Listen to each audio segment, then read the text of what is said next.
છોટા ઉદેપુરના ડુંગરાળ વિસ્તારમાં જ્યારે હોળીની રાખ ઠરે છે ત્યારે આદિવાસી સંસ્કૃતિનો સૌથી રંગીન અને જીવંત ઉત્સવ એટલે કે ગેરનો મેળો આકાર લે છે. અને આ માત્ર કોઈ મેળો નથી, પણ આદિવાસી સમાજની વર્ષો જૂની પરંપરા, અખંડ આસ્થા અને કલાનો અદ્ભુત સંગમ છે.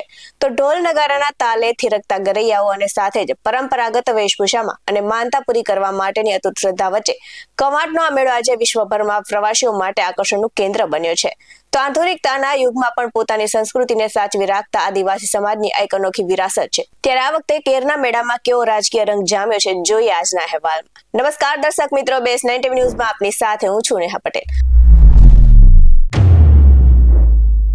હોળી બાદ છોટાઉદેપુર જિલ્લાના આદિવાસી સમાજ માટે સૌથી પવિત્ર અને ઉત્સાહભર્યો ઉત્સવ એટલે ગેરનો મેળો, અને ખાસ કરીને કવાંટ ખાતે યોજાયેલો ગેરનો મેળો આ વર્ષે પણ આદિવાસી સંસ્કૃતિની જીવંત ઝાંખી રજૂ કરતો જોવા મળ્યો છે. તો આ મેળો માત્ર મનોરંજન નથી, પરંતુ ખેતીમાં ઉન્નતિ અને પરિવારની સુખાકારી માટે લેવાયેલી માનતાઓ પૂર્ણ કરવાનું આસ્થાનું કેન્દ્ર છે. તો હોળી પ્રગટ્યા બાદ 5 દિવસ સુધી જંગલમાં રહી કઠિન તપસ્યા અને ઉપાસના કરનાર ગેરૈયાઓ જ્યારે ઢોલ નગારાના તાલે મેળામાં ઉતર્યા ત્યારે વાતાવરણ ભક્તિ બની ગયું હતું. અને આ સાથે જ પરંપરાગત વેશભૂષા, લાલ પાઘડી અને આદિવાસી વાદ્યોના સંગીતે સૌના દિલ જીતી લીધા હતા.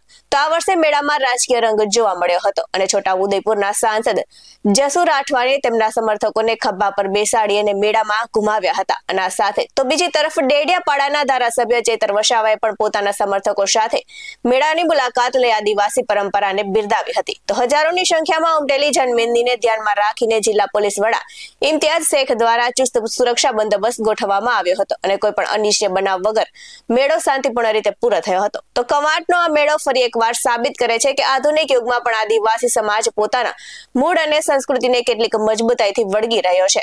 ત્યારે નજર કરી આવેલી પ્રતિક્રિયા પર.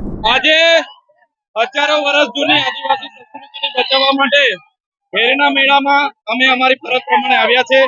અહીંયા આદિવાસીની સંસ્કૃતિ, રૂઢિ પ્રથા, પરંપરા, રીત રિવાજ, આદિવાસીના પોશાક, આદિવાસીના વાજિત્રો અને આદિવાસીના ઓજારોનું જીવંત પ્રસારણ થઈ રહેલું છે. ત્યારે અમે બધા આવીને આનંદ અનુભવીએ છીએ. અને આ ગેરનો મેળો એક અસલી હોલી પાછળ આવે છે. ત્યારે બધાને શુભકામના આપીએ છીએ. આપણી સંસ્કૃતિ, આપણી પ્રકૃતિ બચાવવા સૌ આદિવાસીઓને અપીલ કરીએ છીએ. ધન્યવાદ.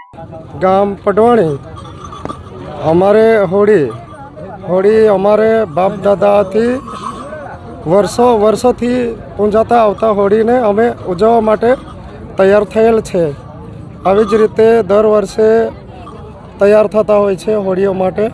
બધા નવજુવાનો બધા તૈયાર થઈને, આખી ટીમ બધા થઈને ભેગા થઈને અગાઉ હોળીના પહેલાંથી જ 10 દિવસથી અમે પહેલાંથી જ તૈયારી કરતા હોય છે.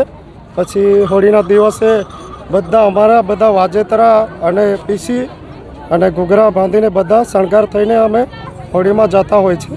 આવી જ રીતે અમારે 50 થી 60 70 જેટલા કંઈક યુવા તૈયાર થતા હોય છે, એટલી ટીમ હોય છે અમારી. એવી જ રીતે પછી અમારે હોળી પૂરી થાય પછી આવી જ રીતે અમારે કવાંટ મેળો થતો હોય છે. આવી જ રીતે અલગ અલગ ગામમાં મેળા થતા હોય છે. એમાં આજે 6મી માર્ચના દિવસે 2026ના વર્ષનો કવાંટનો જે વિશ્વવિખ્યાત ગેરનો મેળો છે તે યોજાઈ રહ્યો છે. જિલ્લા પોલીસ પૂરેપૂરી તૈયારી સાથે બંદોબસ્ત માટે સજ્જ છે. ટોટલ 763 પોલીસ અધિકારીઓ, કર્મચારીઓ, GRD, હોમગાર્ડના જવાનો બંદોબસ્ત માટે તૈનાત છે. હજારોની સંખ્યામાં આજુબાજુના ગામડાના, મધ્યપ્રદેશના પણ ગામડાના લોકો અહીંયા આવી રહ્યા છે અને ઉજવણી શાંતિપૂર્વક રીતે ચાલી રહી છે. આવા જ અહેવાલો સાથે મળતા રહીશું. તમે અમારી YouTube ચેનલને સબસ્ક્રાઇબ કરવાનું અને અમને Facebook અને Instagram પર ફોલો કરવાનું ભૂલશો નહીં. બાકી અવનવી અપડેટ્સ મેળવવા માટે આપ જોતા રહો BES9 TV ન્યૂઝ. નમસ્કાર.